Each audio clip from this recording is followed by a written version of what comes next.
Alright, what's up everybody? So today I'm going to be showing you how to put together your longboard. Now I'm not going to be making a guide or whatever to show you, what parts are better than others, or what things are cool, or what not to do, or all that kind of cool stuff for buying purposes. However, for putting them together, it's definitely pretty cool to be able to put together your own longboard. Some companies offer to pay a fee or whatever to put it together.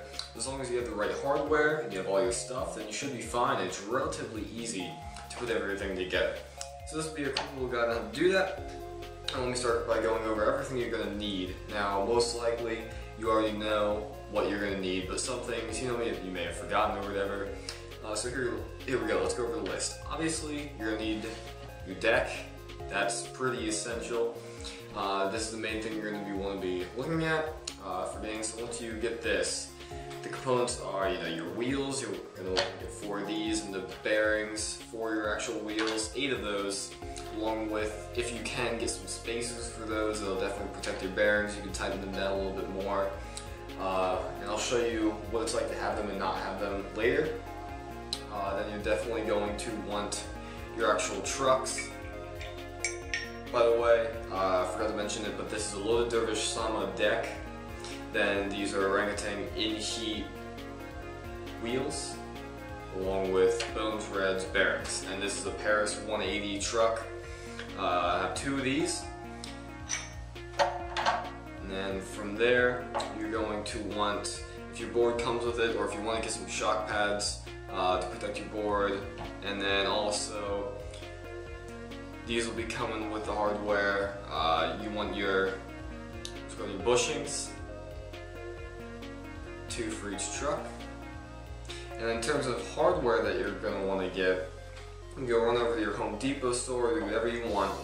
But basically, you're going to need, I forget the specifications for them, but you're definitely going to want some washers along with the actual screws with some nuts. So you can go online, do whatever to figure out what you actually need, but depending on your board, they may drill some holes a little bit bigger or smaller. However, you're definitely going to want to get these. I got them in stainless steel just so they don't rust out. However, sometimes whenever you get a complete deck, they do not ship with stainless steel, so you may want to go around to Home Depot or whatever and get some. So there's that. That's all you're really going to need. Pretty simple going on here. Now let's just get into actually putting this thing together. Alright, now for me at least, the hardest part for actually putting together my board and finding the parts was figuring out what to get in terms of hardware for mounting your trucks onto your deck. Now, some companies will actually give you the actual hardware you need. However, if you get a complete, they'll have all that kind of cool stuff. So what I did was I just got the complete deck and I had it mounted for me, and then I just used whatever screws and hardware they gave me, and then compared that, went to a hardware store and actually got these. So off the top of my head, I can't actually tell you what the sizes are, but I'm sure you can look it up online and all that kind of cool stuff. So once you get the actual hardware, it's relatively simple to set up. I'm only going to do one side for you, and then the other side I'll just kind of do by myself to save some time.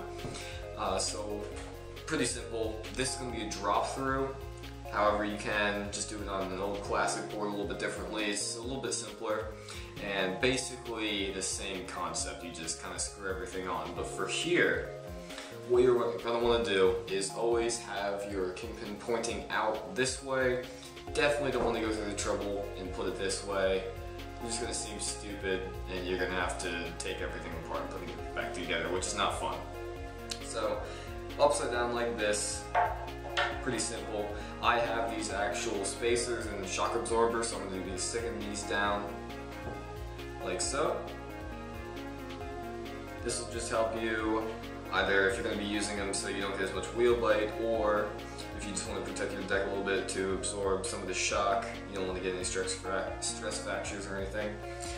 So stick those on and then just drop this thing through. So at this point it can get a little bit difficult. However, you can do however you like it, and I just like to take each of these and just kind of find where my spot is make sure everything's aligned correctly. Sometimes that can be a little bit difficult, like I'm having a little bit of difficulty here, just because it takes a little bit of time. Just take everything and line up. There we go. And there's that. So I have that one down.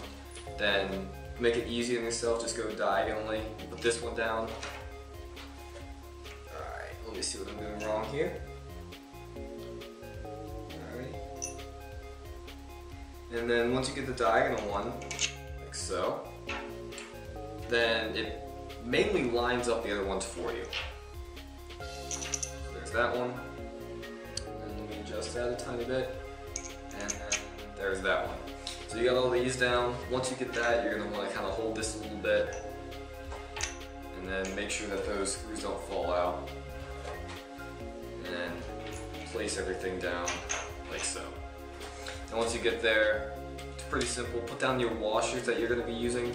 Definitely want to be using washers because you don't want to just take one of these things, screw it down all tight and all, make your truck tight, and then have it go right through the board. Because that's not good. It's going to completely destroy the board's integrity in terms of holding this thing here. You're going to need to get, it's going to be a pain in the neck. You're going to have to maybe re-drill holes, do all this sort of stuff, and you just don't want to go through with that. So make sure you get some washers, please. I actually have this thing on wrong. And then once you have these down, then you're going to want to take your actual nuts and just kind of thread those on at first.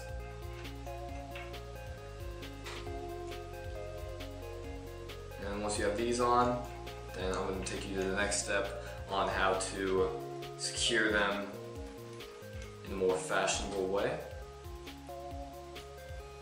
Alright, so the tools you're going to need for this is going to be a screwdriver, and then any kind of wrench you need, but it's going to be different sizes for everybody. However, these screws for me are metric, so I have a 9mm socket going on here. It's really nice to use one of these things. You can actually tighten it down a lot faster than usual. However, you can use something like this, get yourself a skate tool, any kind of thing like that. Using one of these, and the main thing you really just want to do is, again, everybody does it differently. Tilt it to the side, and then take your screwdriver, and then you're actually going to want to take one of those screws, stick your screwdriver in there, and then make sure this is tightening up. Yep. And then it's going to want to tighten everything down. Alright, so now that you've gotten them mostly snug, it's always a good practice that whenever you put any amount of torque on anything, you always want to just get them, just sort of nudge it up a little bit there, and then diagonally go across and tighten them the rest of the way, because you don't want to tighten one side a bunch and then the other side not at all. Because at that point you might, put some extra stress on the board or do anything like that. Same thing with, if you're doing a computer or whatever, that's always a good idea. So just anything, make sure you do it diagonally and tighten them up gradually so you don't put any extra stress on there that you don't need. So just go finish tightening these up the rest of the way. My tip would be that whenever you use the screwdriver, tighten them however tight you can go with the screwdriver. You don't want to torque these down a bunch, even with any washers.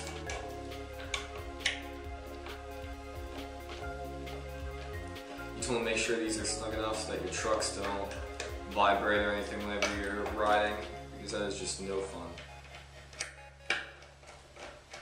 It does take a little bit. It is easier if you have a cordless drill. However, you don't need it at all. As you can see, it just takes a little bit of time. Just finishing up the last one here. Alright, make sure at least all of them are at least about the same tightness, and there you go. So make sure it doesn't have any wobble or anything like that. And you have your truck attached. I just need to do the other one.